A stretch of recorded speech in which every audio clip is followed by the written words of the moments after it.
Hi guys, dahil hapon na naman, eto nandito na naman kami mag-iina sa bukid at bago nga ako magdamo, naisipan po namin na mangkuha ng talbos ng kamuting kahoy dahil wala kaming uulamin at yan ang aming uulamin. At ito nga yung aking mga anak, tinuruan ko sila kung paano kumuha ng talbos ng kamuting kahoy.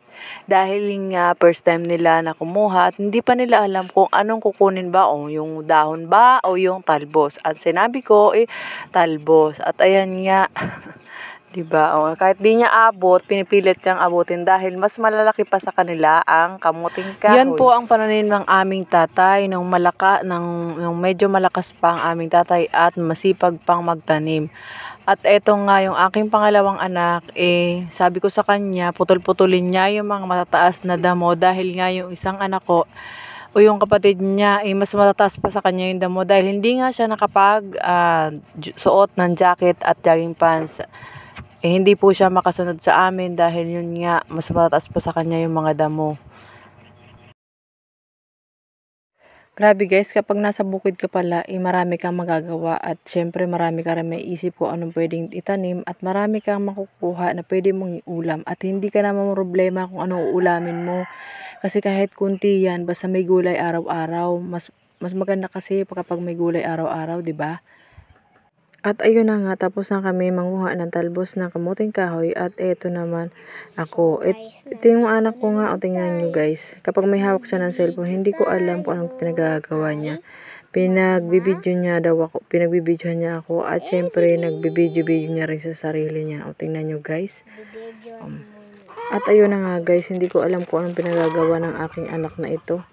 Sinama ko nga pala yan guys kasi wala pa akong kasama. Kumbaga syempre kahit na wala siyang ginagawa, gusto ko nandyan lang siya sa tabi ko at nababantayan ko din. Ayoko kasing naiiwan siya kasi hindi ko alam kung anong ginagawa. Dahil sobrang kulit po niya. Wala nang damo. Ayan po guys. Bye-bye. Salamat. Nga guys, kaya sinama ko yung dalawang ito at ngayon na wala silang pasok. Diyos ko, sige, cellphone, gadget, kung ano-ano pinagagawa. Kaya mas maganda na sinama ko sila dito para maiwasan din nila na magparahawak ng cellphone. At pagdating nga namin dito sa bukid at ang gusto nila agad umuwi kami agad, wala pa naman akong gagawa. Naiinis ako, sabi ko sige bahala kayo.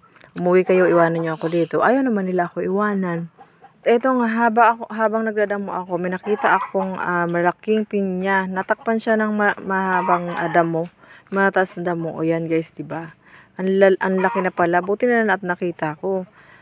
O diba, kapag masipag ka, meron kang aanihin. At eto na nga, pinagtsatsagaan ko po guys na damuhan itong lupa ng aking tatay kasi syempre sayang din naman kung hindi ko pagtataniman to ng kung ano-anong mga gulay na pwedeng pakinabangan at syempre malay mo 'di ba maging maganda yung resulta, pwede ko pang gawin pang benta. Sabi kasi ng papa ko, total marami naman daw damo at wala na pa pakinabangan sa damo, mas maganda daw itaniman ko daw po ito ng kung ano-anong pwedeng mapakinabangan ng mga gulay. At eto na nga guys, malapit na pong matapos ang aking pinaghirapan at pinagdadamuhan.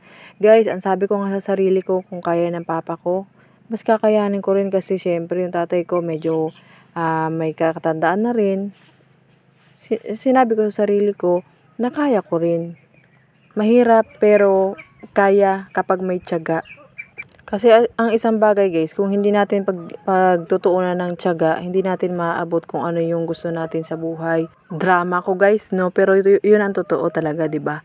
Kailangan sa panahon ngayon, bawal lang tatamad-tamad.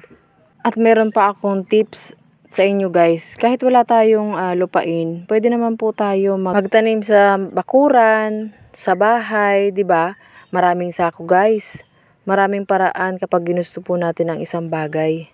Kaya nga habang maliliit pa itong mga anak ko, sinasanay ko na paunti-unti para masanay po sila sa gawaing bahay. At yung kaya lang naman, hindi ko naman pipilitin kung hindi nila kaya. Basta ang mahalaga, lagi ko pong sinasama sila para matuto sila na kung ano po yung ginagawa ko na kaya nilang gawin din. Hindi naman kasi habang buhay guys na nandyan tayo sa tabi ng ating mga anak.